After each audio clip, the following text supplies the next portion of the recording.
अगर मैं किसी भी स्टूडेंट से पूछूं कि आइल्स लिसनिंग के अंदर सबसे मुश्किल सेक्शन कौन सा है, तो विदाउट एनी डाउट सारे बच्चे यही कहेंगे कि सेक्शन 4। सेक्शन 4 एक ऐसा पार्ट है लिसनिंग का जिसमें बच्चे डरते हैं कि उनका स्कोर नहीं आएगा। तो आज हम उसी सेक्शन को डिस्कस करने वाले हैं। बिफोर आई स्टार्ट दैट, आज गुरुपूरब है और मैं आप सब लोगों को कहूंगा हैप्पी गुरुपूरब और भगवान से अरदास करूंगा कि बाबा जी आपकी जो इच्छाएं हैं, आपकी डिजायर है बाहर जाके पढ़ने की, आपके पेरेंट्स की जो डिजायर है वो सारी की सारी पूरी करें। तो चलिए शुरू करते हैं। So the most challenging section in IELTS listening is section 4। देखें क्या होता है इसके अंदर, ये एक मोनोलॉग है। अब सब पूछोगे कि सर मोनोलॉग क्या होता है?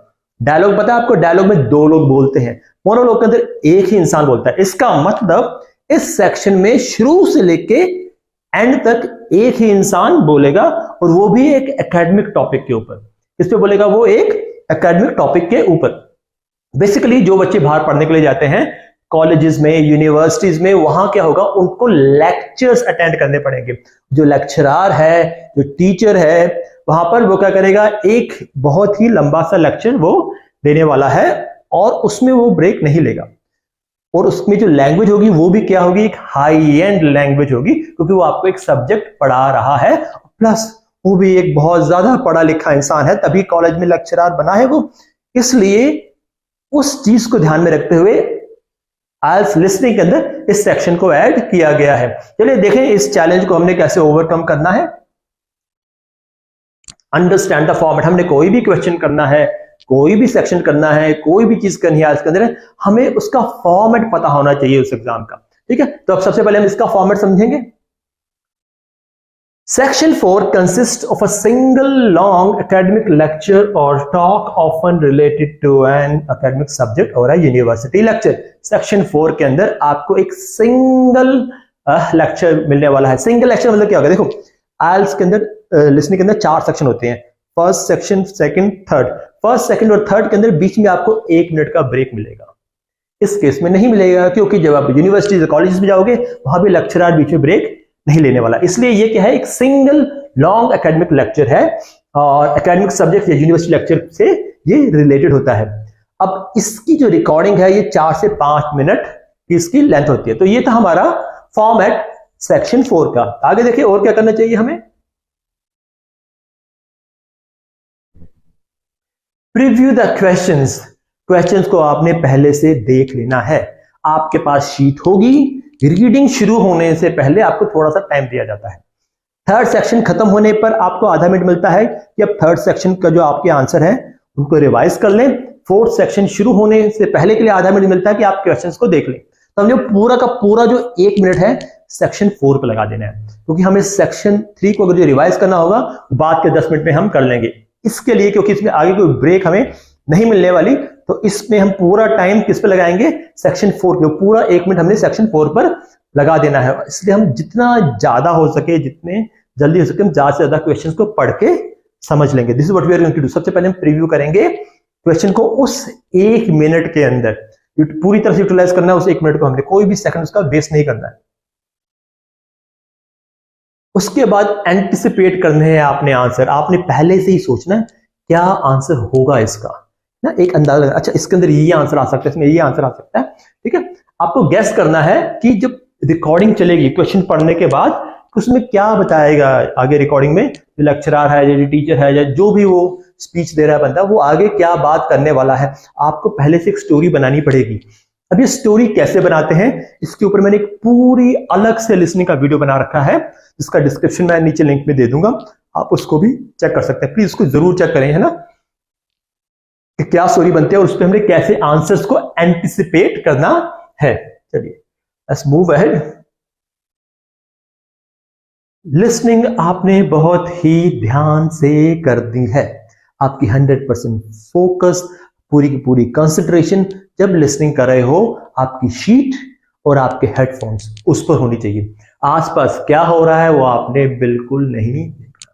ठीक है, आपके आगे वाला बच्चा क्या कर रहा है, पीछे वाला क्या कर रहा है, साथ में क्या हो रहा है, जो अपना वो एग्जाम के अंदर जो हेल्प के लिए लोग होते हैं वो कहाँ घूम रहे हैं, क्या बातें कर रहे हैं।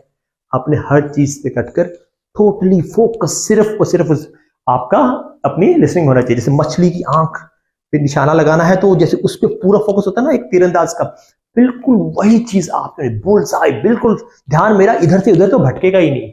इस तरह से आपने अपना फोकस रखना है। अच्छा, अब जब आप लिसनिंग कर रहे होगे वो आपको तो आप साथ साथ लिखते रहना क्या बात कर रहा है वो। इससे भी क्या होगा, आपकी जो डाइवर्जन है ध्यान की वो हट जाएगी, क्योंकि आप जो सुन रहे हो साथ साथ लिख भी रहे हो तो वो फोकस आपका नहीं हटना चाहिए। लिसनिंग के अंदर बिल्कुल भी फोकस, जहां फोकस हल्का सा भी हट गया तो आप फंस जाओगे। तो आपका ध्यान टोटली सिर्फ और सिर्फ हमारी लिसनिंग के ऊपर ही होना चाहिए। इसके बाद कीवर्ड मार्किंग ये तो आप लोग करते ही हैं। जब भी आप क्वेश्चन को पढ़ेंगे, उसको समझेंगे, उसमें क्या पूछ रहा है वो, तो कीवर्ड मार्क कर लेंगे ताकि मेरे को याद रहे कि क्या होने वाला है। अच्छा, जो लेक्चर दिया जाएगा वो एक स्टोरी है जो एक एंड से शुरू होगी, एक एंड पे खत्म होगी। अब जो ये शुरू से लेके एंड तक, उसके बीच में बहुत सारी स्टेजेस आएंगी उस स्टोरी के अंदर, उस लेक्चर के अंदर। वो जो स्टेजेस है उसी के बेस पर उन्होंने क्या बनाए होते हैं, क्वेश्चन बनाए होते हैं। तो हर कीवर्ड आपको अलग अलग स्टेज के बारे में बताएगा। जैसे ही आप वो स्टेज शुरू हो जाएगी आपको पता लग जाएगा अब मेरा आंसर आने वाला है। वैसे तो इसमें ब्रेक नहीं होता सेक्शन 4 के अंदर, लेकिन इसमें आप देखोगे एक क्वेश्चन से जब हम दूसरे क्वेश्चन में जाते हैं तो बीच में थोड़ा सा वो जो टेक्स्ट है वो ज्यादा बोलते हैं बजाय के दूसरे सेक्शंस के, जिसमें एक के बाद एक आंसर आ जाते हैं। तो इस चीज का हमें फायदा उठाना है और जो इररिलेवेंट टेक्स्ट है उस पर ध्यान नहीं देना, क्योंकि हमने कीवर्ड मार्क कर रखे और हम सीधा का सीधा अपने क्वेश्चन के ऊपर आ जाया करेंगे। एक और चीज, जो ये स्टोरी है ये ऑर्डर में ही चलेगी। 35 क्वेश्चन जो है 34 के बाद ही आएगा। जो वो बोलेंगे उसमें ऐसा नहीं हो सकता कि पहले वो 35 का आंसर दे दे उसके बाद फिर 34 का आंसर दे।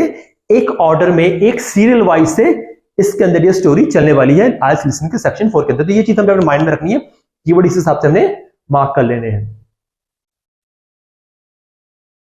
बहुत इंपॉर्टेंट है कि आपने जब लिसनिंग कर रहे हैं तो घबराना नहीं है। बहुत सारे बच्चे ऐसे होते हैं जिनको मैं जानता हूं कि उनकी प्रैक्टिस बहुत अच्छी होती है, लेकिन रियल टेस्ट में जाकर वो घबरा जाते हैं। सिर्फ लिसनिंग में ही नहीं, रीडिंग में भी ये प्रॉब्लम आती है। आपने टेंशन नहीं लेनी, ये एक सिंपल टेस्ट ही है। एक आधा क्वेश्चन छूट भी गया तो कोई बात नहीं, आगे और क्वेश्चन आ जाएंगे। पैनिक नहीं होना। अगर आप पैनिक हो जाओगे, घबरा जाओगे, तो सामने पड़े हुए आंसर आपको दिखना बंद हो जाएंगे। ठीक है, जब पैनिक हो, आप लोग घबरा रहा हूं, परेशान हो रहा हूं, take a sip of water. और यार सांस लेना मत भूलना, है ना। जब हम घबरा जाते हैं तो हम सांस लेना हमारा रुक जाते थे। Keep on breathing, have a sip of water, focus on your answer. चाहे जो मर्जी हो जाए, हमने फ्रस्ट्रेट नहीं होना। ये तो चला गया, मेरे हाथ से निकल गया, ऐसा कुछ नहीं करना। आपने इंटेलिजेंट गैस लगाओ, आगे बढ़ जाओ। ठीक है, राइट। चलिए, नेवर पैनिक इन आइल्स एग्जाम। और जब आप प्रैक्टिस कर रहे हो लिसनिंग की, आपने अपनी मिस्टेक्स पर फोकस रखना है, करेक्ट आंसर्स पर नहीं। लेट्स से मैंने लिसनिंग की, मेरे 32 ठीक है, इसका मतलब क्या, मेरे 8 गलत है। मैंने खुश नहीं हो जाना, अरे 32 ठीक है, मेरे 7.5 तो आ ही गए। वो 8 क्यों गलत है, हमने उस पर काम करना है। ठीक है, और वो कैसे काम करेंगे हम? लिसनिंग सुनी मैंने, ठीक है, 8 मेरे गलत थे, अब मैं वो लिसनिंग दोबारा करूंगा। पहले देखूंगा वो 8 कहां गलत थे और उसको फिर दोबारा सारी लिसनिंग दोबारा करके मैं दोबारा से आंसर ढूंढूंगा अपने सारे के सारे, जब तक कि मेरे 39 या 40 ठीक नहीं हो जाते। बच्चे कहते हैं कि सर दोबारा लिसनिंग करने का कोई फायदा नहीं है। क्यों? क्योंकि हमें तो अब आंसर याद हो चुके हैं। होने दो याद आपको आंसर, आपने फिर भी लिसनिंग दोबारा करनी है। क्यों? Let me tell you. जो इंग्लिश हम बोलते हैं, हम समझते हैं, और जो इंग्लिश नेटिव लोग बोलते हैं, उसमें बहुत फर्क है। उसमें तीन जो मेन फर्क होते हैं वो ये है: contraction, reduction and connected speech. ठीक है, अब कॉन्ट्रैक्शन क्या होता है आपको भी पता होगा। कॉन्ट्रैक्शन आप यूज करते होगे, डिड नॉट। इसको कैसे लिखते हैं हम कई बार आसानी से? डिडंट। लेकिन क्या नेटिव स्पीकर इसको डिडंट बोलते हैं? नहीं, वो इसको बोलते हैं डिडन।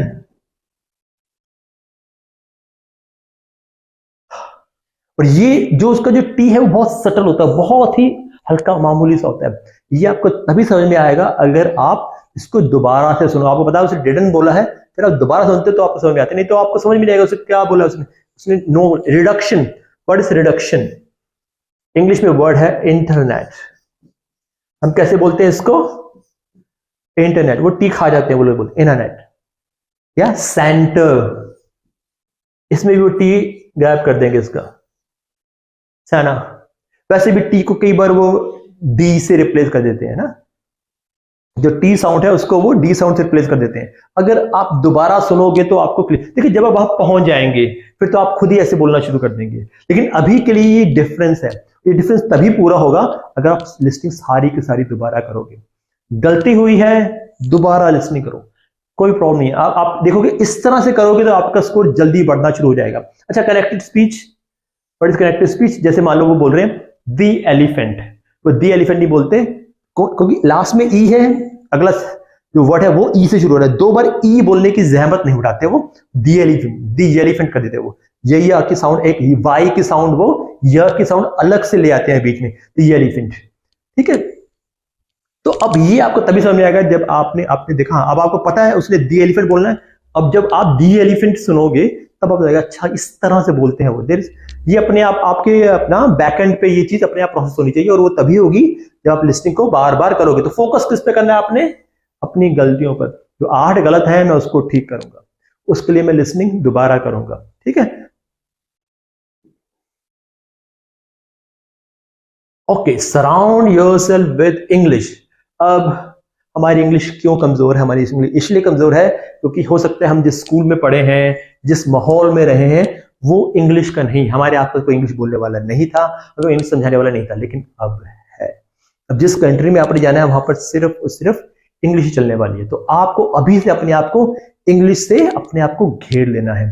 ठीक है, आप किसी ट्रेनिंग ले रहे हैं या आपके साथ और बच्चे होंगे जो आज की प्रिपरेशन कर रहे होंगे, speak with them in English. उनसे आपने इंग्लिश में बात करनी है। आपके टीचर्स हैं, उनसे आपने इंग्लिश में बात करनी है। आपने बिल्कुल भी ये नहीं सोचना है कि वो मुझे जज करेंगे, कहेंगे हाँ क्यों ज्यादा इंग्लिश बोल रहा है या कैसे कर रहा है। देखो, दुनिया में, जिंदगी में आपको आगे सारी दुनिया जज ही करने वाली है। जो मर्जी कर लो आप। अभी तक आपने जो जिंदगी जी है वो अपने पेरेंट्स के साथ जी है, इसलिए किसी ने आपको जज नहीं किया। पेरेंट्स और टीचर्स जो होते हैं वो बहुत लेस होते हैं। आगे जो आपने जॉब करनी है, काम करनी है, सारी दुनिया जज ही करेगी आपको। तो अभी आप इसकी वजह से आप टेंशन मत लें कि अगर मैं इंग्लिश बोलूंगा तो वो मेरे बारे में क्या सोचेंगे। Speak in English as much as possible. Movies देखें आप इंग्लिश की, वीडियोस देखें इंग्लिश के, यूट्यूब पे इतने सारे वीडियो भरे पड़े हैं ना, आप लोग देखते भी उसको।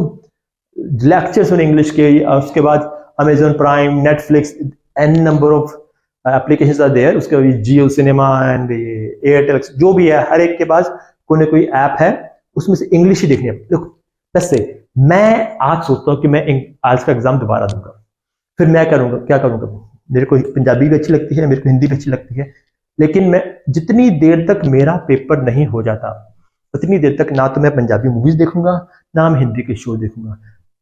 मैं सिर्फ इंग्लिश मूवीज देखूंगा, इंग्लिश सीरीज देखूंगा, इंग्लिश गाने सुनूंगा, इंग्लिश के लेक्चर सुनूंगा।